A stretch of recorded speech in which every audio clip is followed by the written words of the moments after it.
Hi, I'm Barbara. Welcome. This is the weekend of Gay Pride, and I was just watching my podcast from last night, and it made me cry all over again, so my makeup is all crazy. But I promised I would tell you some of my fun days, and I don't know if it's appropriate to use this term anymore, but back then, when I was like late 20s, early 30s, I told you I was a bona fide fag hag, and it sounds so horrible, but that's what it was back then. And many of us women had gay men friends that we adored, and oh, my candle, that we had so much fun with, and for reasons I'll go into that also. My candle is burning up here. So anyway, can't even see my candle. I promised you. This is crooked. Hold on 1 second. This is crooked. Oh, yeah. I need a really good camera here. Okay, is that right? That's right. So I made a list, just sitting down for a couple of hours, just memories upon memories upon memories coming back. And I made a list of like 8 so far, but I know there's more, of those days of mine. And I don't know whether to start with the gentler ones first or the ones that are kind of like maybe rated X to share. So I'll start with the rated X one first. And I really don't know if this is appropriate, but I'm going to go for it. So I mentioned my friends Chuck and Tom, who I'm still looking for. If anybody finds them, DM me. I know they're not in LA anymore. And it's been 35 years, 35, so a little over 35 years. So I don't know how to get into this, so I'll just go for it. Okay, so we hung out. We went to restaurants together. We went to the movies. We were always dancing at some club on Santa Monica Boulevard, which I told you about. Did I tell you about the clubs? Yes, I named all the clubs. And then we had our favorite restaurants, from the really cheap ones to the really expensive ones. We were always eating out. You know, living in LA after coming out from New York, to me, LA was Saturday night every single night because it was warm. You could go out. Certain streets were always crowded. Maybe if I had lived in Manhattan, in New York, it might have been like that, where every night you could go to a bar or a restaurant and just hang out. But I was up in the Bronx. So really, we waited until Saturday night to go out. And I was married and I was teaching. So I wasn't, going out every single night. Pretty much in New York, Saturday night was the night, Sunday during the day. But in LA, for me, it just felt like phone call. You want to meet? Yep. Get dressed, go. Okay, so this is a crazy story. Do I dare share this with you? Okay, so I meant to look this up on ChatGPT. I don't even know if it still exists. I'm tempted to stop the podcast to even find out. But there was a store in LA called the Pleasure Chest. And this store I had never been to. It has all the sex toys and all the everything you could possibly need or want was in the store. And so one night, Chuck and Tom, they were always playing gags on me. And so they took me to the Pleasure Chest. And just the trip there was a hoot, which is another story. But so we get to the store and we walk in, and yours truly, is a square, just an absolute square. I had never seen a store like this. I didn't know they existed. Just a square. So we go in, and the first thing you hit are all the condoms.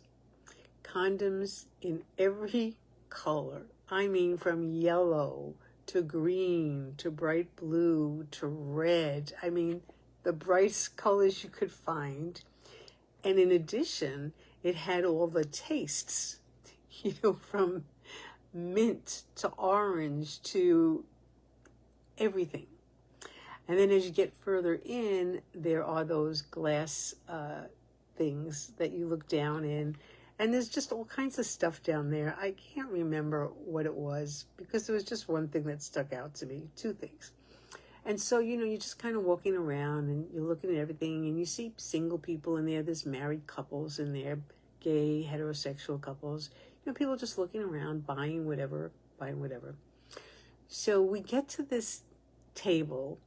Before we get to the table, there is this thing. I really should have looked it up first so I could tell you. It was something that was swinging in the air. And I don't know what it was, guys. I have to look this up. But it was just swinging in the air, obviously for a body. And there were chains with it. And then there were the whips. And it just went on and on and on. But I was ushered to this table by Chuck and Tom. It was this gigantic glass table. Just gigantic. And I just looked in shock and horror and not believing my eyes. Now, Chuck and Tom walk away now, leaving me to contemplate what was in front of me. Now, do I dare tell you, I have never had a sex toy. I have never watched porn. I just follow my instinct. So I don't rely on any of that stuff. So this is what was on the table. I should take away this candle.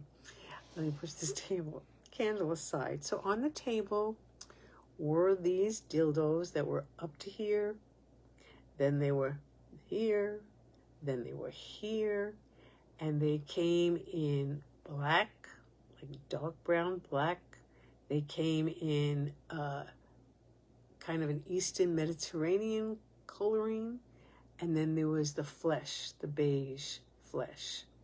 And they came in different heights. They came thin. They were medium. And I was horrified. Some of them were big. And I should have rehearsed this before I got on. So I am staring at a table full of these.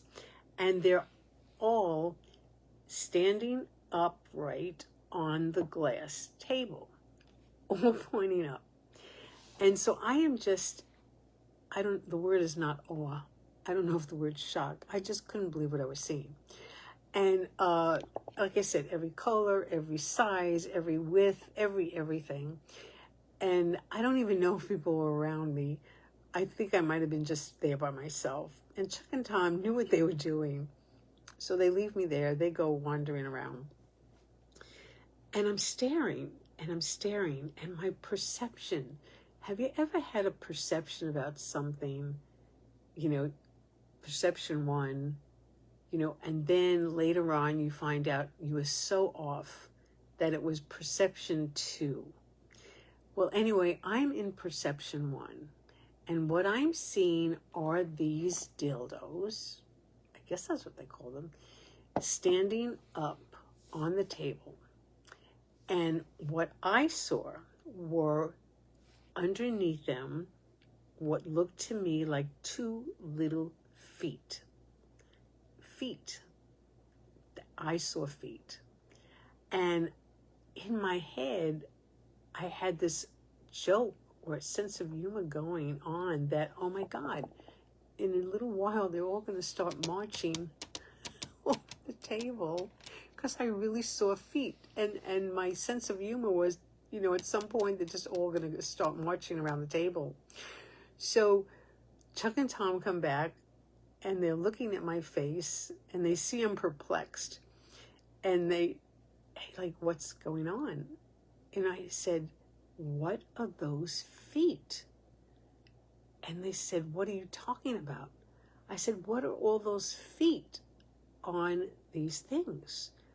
And they didn't get what I was talking about. And then I pointed to them and I touched one. I said, well, these little feet, like, why are they on little feet? They were so horrified or in shock. They had to walk away. They were hysterical. They come back, and I don't know if this is allowed on podcasts. I don't even I can't even bring this to my lips. They said to me, Barbara, those aren't feet. They are testicles. The T word. And I said, what?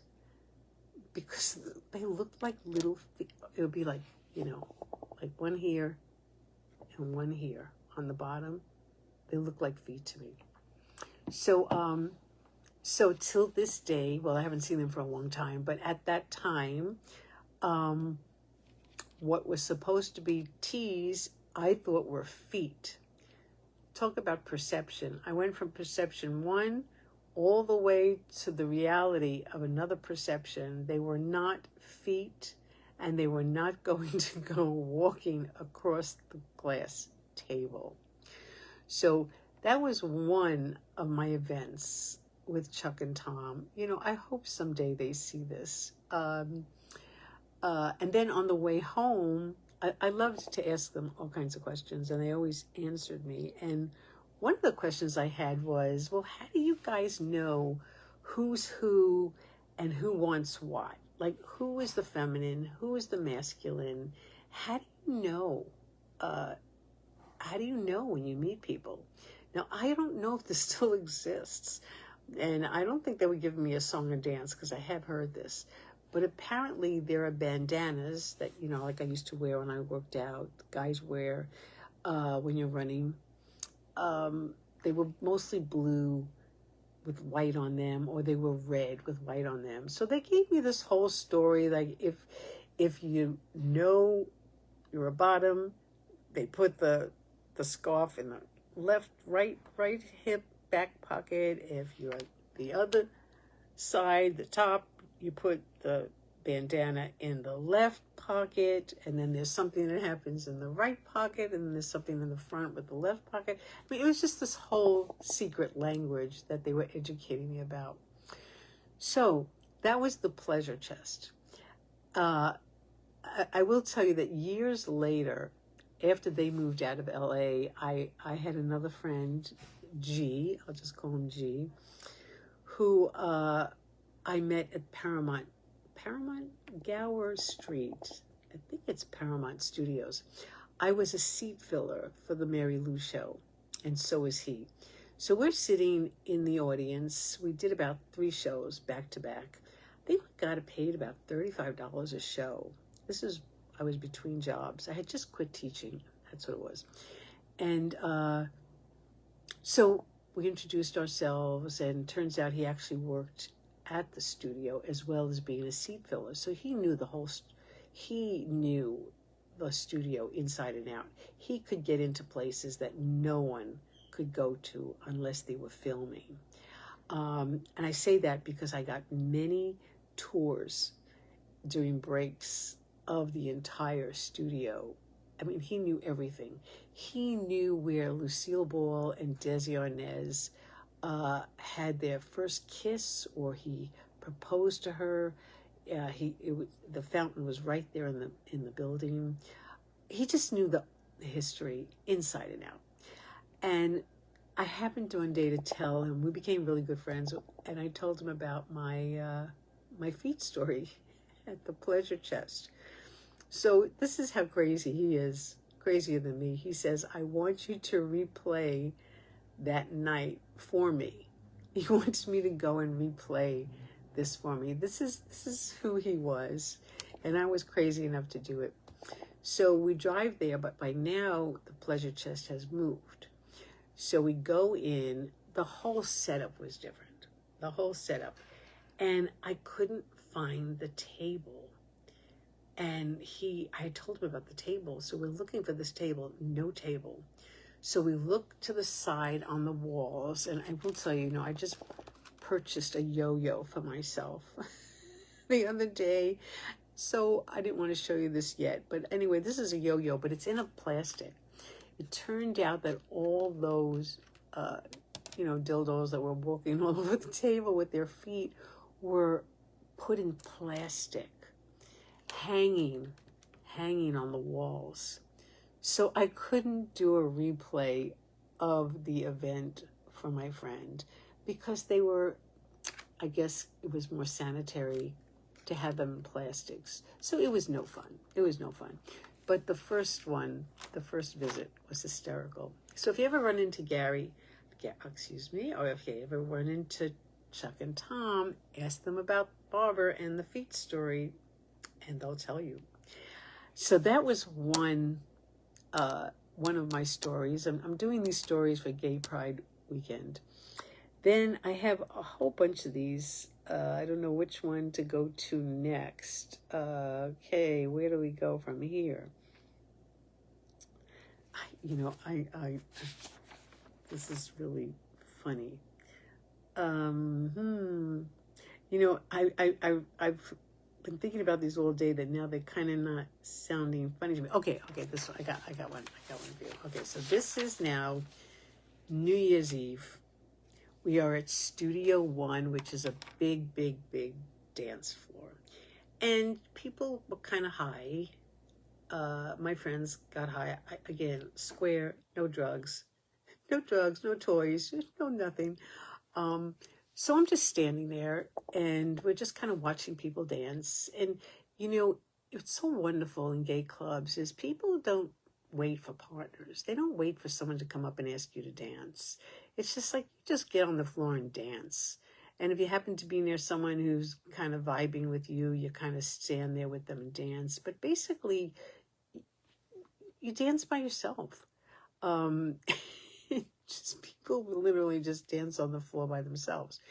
So what happened was, in going to these gay clubs with my friends, there were always gay women. But I was always with men. So occasionally a woman would ask me to dance. And I knew they thought, well, maybe I'm gay. And I never knew what to do. I didn't want to declare, well, I'm straight.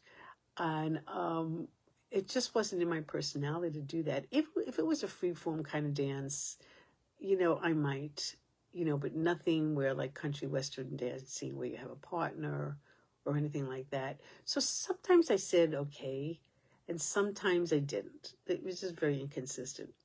This particular night on New Year's Eve, I am standing with Chuck and Tom, and these two women come over to me, and now they're coming to check me out, and they're talking to me, and I'm sitting there going, oh my God, what am I going to do? And Chuck and Tom, they were not helping me one bit. They were just standing there holding in the laughter. And so then the two women said to me, Chuck and Tom were kind of a little bit a ways down from me. So I'm talking to them alone. And, it was friendly. I was open. It was New Year's Eve. It was fun. And then these two women said to me, why don't you come meet our friends? And at that point, I said, oh, no. What am I going to do now? I don't know if I'm close enough to the camera for you to see what I'm about to do. So they grabbed my hand. One of them grabs my hand and starts to pull me towards another direction in the club. And as I am passing, Chuck and Tom were hysterical. They saw what was happening. They didn't do anything. They just stood there and laughed while this woman and her partner were pulling me to the other side of the club. And I passed by Chuck and Tom, so I figure I'm going this way. And as she's pulling me that way, pretend you're Chuck and Tom. And I looked at them and I went, just like, it was just a silent, it was just a help me. And they did not help me. They let them and me just keep on going. And I'm going unconscious. So finally, when they saw that they were seriously bringing me to their little clique, they came and got me. They came and said something like, Barbara, I don't know what, I want to say something, I'm going to introduce you to someone. I have no clue what they said. All I knew, I was relieved that they finally came and got me. But they waited. They waited to see what was going to happen, and they thought it was a joke. So that's story number 2 in celebrating Gay Pride Month. And so I'll make this short, and I'll make another one for you right after this one. Bye. Oh, Studio One. That was the club. Studio One, where I'm going